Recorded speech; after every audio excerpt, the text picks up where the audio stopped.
Bismillahirrahmanirrahim. Assalamualaikum warahmatullahi wabarakatuh. Alhamdulillahirabbil alamin. Allahumma shalli ala sayyidina Muhammad wa ala ali sayyidina Muhammad. Baik, kita kembali melanjutkan pertemuan kita selanjutnya terkait dengan mata kuliah pengantar ilmu hukum. Sekarang kita masuk sambungan dari pertemuan sebelumnya, yaitu terkait dengan istilah-istilah dalam ilmu hukum. Kemarin kita sudah membahas istilah-istilah dalam hukum, yaitu perubahan hukum, hubungan hukum dan sebagainya macamnya. Sekarang kita masuk ke lanjutannya terkait dengan istilah-istilah hukum, yaitu yang pertama untuk hari ini adalah peristiwa hukum. Nah, peristiwa hukum untuk hari ini. Apa itu peristiwa hukum?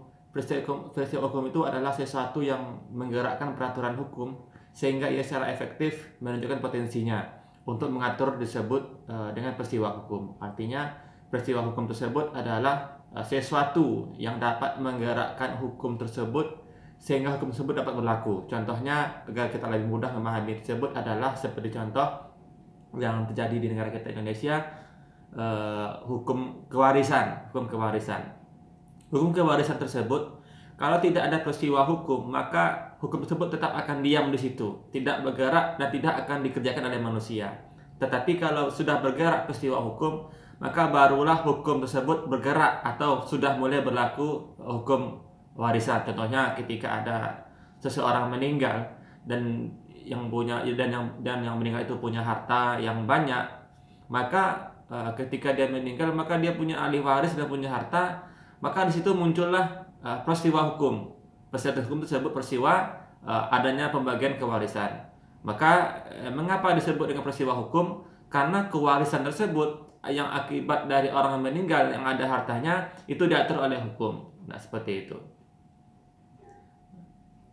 Jadi peristiwa hukum ini adalah suatu kejadian dalam masyarakat yang menggerakkan suatu peraturan hukum tertentu sehingga ketentuan-ketentuan yang tercantum di dalam tersebut dapat diwujudkan atau dapat dikerjakan. Nah, jadi hukum-hukum yang sudah dibukukan, yang sudah dituliskan secara komprehensif atau undang-undang yang sudah dituliskan, maka ketika dia ingin diberlakukan perlu membutuhkan suatu peristiwa hukum. Seperti tadi adanya suatu peristiwa yang dapat menggerakkan hukum warisan di negara kita hari ini Indonesia. Ya, itu disebut dengan peristiwa hukum. Lalu selanjutnya itu adalah akibat hukum. Apa itu akibat hukum? Akibat hukum adalah segala akibat yang terjadi dari segala perbuatan hukum yang dilakukan oleh subjek hukum terhadap objek hukum, ataupun akibat-akibat lain yang disebabkan oleh karena kejadian-kejadian tertentu yang oleh hukum telah diatur atau ditentukan sebagai akibat hukum. Atau lebih mudahnya itu adalah akibat hukum tersebut adalah sesuatu yang ditimbulkan oleh peristiwa hukum. Jadi akibat hukum, sesuatu yang ditimbulkan oleh peristiwa hukum itu disebut dengan akibat hukum. Konsekuensi. Nah, seperti itu ya. Kalau tadi warisan, maka hukum waris itulah berlaku sebagai akibat dari adanya peristiwa hukum tadi. Nah, seperti itu.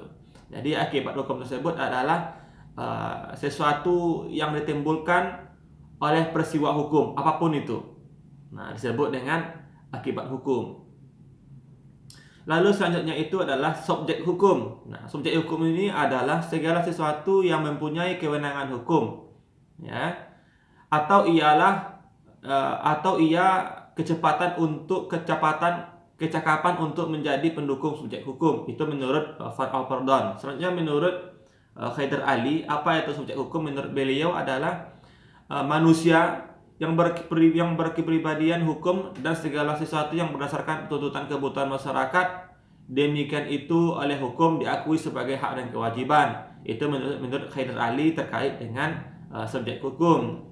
Lalu secara umum apa sih subjek hukum itu? Maka secara umum subjek hukum itu adalah sebagai pembawa hak, ya, sebagai pembawa hak, yakni manusia dan badan hukum. Jadi subjek hukum secara universal dapat kita golongkan atau kita simpulkan dari pernyataan Van Alperdon tadi atau pernyataan dari Haider Ali tadi, bahwa subjek hukum itu dapat kita katakan, kita simpulkan, yaitu manusia dan badan hukum, atau diartikan sebagai sesuatu yang membawa hak, yaitu manusia dan badan hukum. Ya, kira ini dapat paham nih ya. Next, objek hukum. Objek hukum adalah segala sesuatu yang berguna untuk subjek hukum.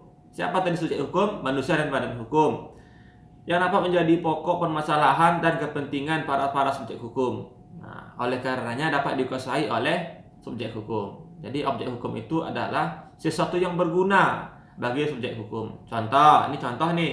Saya melakukan jual beli mobil dengan kawan saya. Ya, saya sebagai subjek hukum manusia jual beli mobil dengan kawan saya. Saya dan kawan saya tersebut adalah subjek hukum. Nah, melakukan jual beli, maka jual beli tersebut mobil itulah yang disebut dengan objek hukum. Jadi tempat jatuhnya hukum tersebut di mobil. Perjanjiannya itu apa? Jual beli mobil, maka mobil itulah disebut dengan objek hukum. Nah, hanya saja perlu kita tegaskan bahwa yang termasuk subjek hukum tersebut adalah segala sesuatu yang dapat dimanfaatkan oleh subjek hukum secara yuridis dan menurut atau berdasarkan undang-undang atau berdasarkan hukum. Maka kalau di sini, kalau kayak saya berjanji terkait dengan adanya bulan ini, malam ini untuk saya ya, nanti malam besok untuk kamu, itu tidak berlaku objek hukum, bukan disebut objek hukum. Kenapa? Karena untuk mendapatkan kebaikan dari bulan tidak perlu diatur oleh undang-undang. Artinya bulan itu milik bersama. Contoh dengan angin. Angin ini milik saya ya, angin ini milik kamu. Angin ini tak bisa diperjanjikan. Jadi meskipun angin ini juga dikatakan objek, angin, matahari, bulan juga dikatakan objek, tetapi bukanlah objek hukum. Karena tidak ada usaha dan juga tidak ada hukum yang mengatur terkait dengan perjanjian terkait dengan matahari dan bulan ataupun angin, seperti itu. Jadi alam-alam atau pemandangan, pegunungan itu tidak disebut objek hukum. Ya, karena tidak membutuhkan upaya yang kuat untuk mendapatkannya serta tidak diatur oleh hukum terkait dengan perjanjian antara pemanfaatan objek tersebut. Jadi bukan objek hukum. Jadi objek hukum tersebut yang kita bahas pada hari ini adalah segala sesuatu yang secara yuridis dapat diberguna untuk manusia, seperti itu.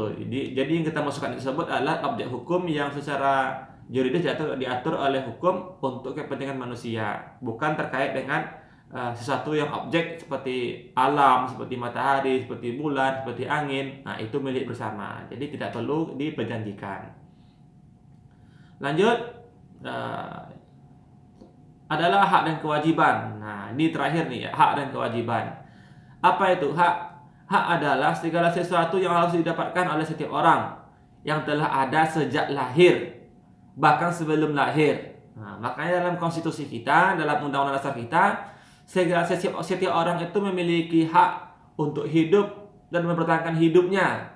Bahkan sebelum dia hidup diberikan hak untuk dirawat, untuk bertumbuh berkembang fisiknya secara baik. Dalam perut misalnya seorang janin, ya, janin dilindungi oleh undang-undang, ya, diberikan hak untuk terus berkembang, untuk hidup menjadi manusia. Jadi siapa yang melakukan pengguguran atau aborsi itu kena hukum, ya, kena ada sanksi hukuman karena itu melanggar hak-hak kemanusiaan. Artinya situ orang bisa diperbolehkan untuk hidup dimanapun dia berada, seperti itu. Jadi hak-hak manusia itu justru sudah ada baik sebelum dia lahir, dan hak-hak ini juga sudah diakui sudah lama bahkan oleh agama, ya. Jadi jangan kita salahkan arti yang lain, ya. Jadi sebenarnya agama itu lebih dahulu mengakui hak dan keberadaan hak, lalu baru nanti diteruskan dalam perjanjian-perjanjian Eropa, lalu dalam undang-undang. Jadi hak-hak itu sebenarnya sudah diatur secara manusiawi oleh manusia-manusia yang bermoral, tetapi karena dilanggar oleh orang-orang tertentu. Jadi ini disebut dengan hak. Dalam kamus KBBI, hak memiliki pengertian yaitu sesuatu hal yang benar, milik kepunyaan, kewenangan, atau kekuasaan untuk berbuat sesuatu karena telah ditentukan oleh undang-undang. Nah, yang terakhir ini, hak tersebut terkait dengan jabatan, terkait dengan kewenangan.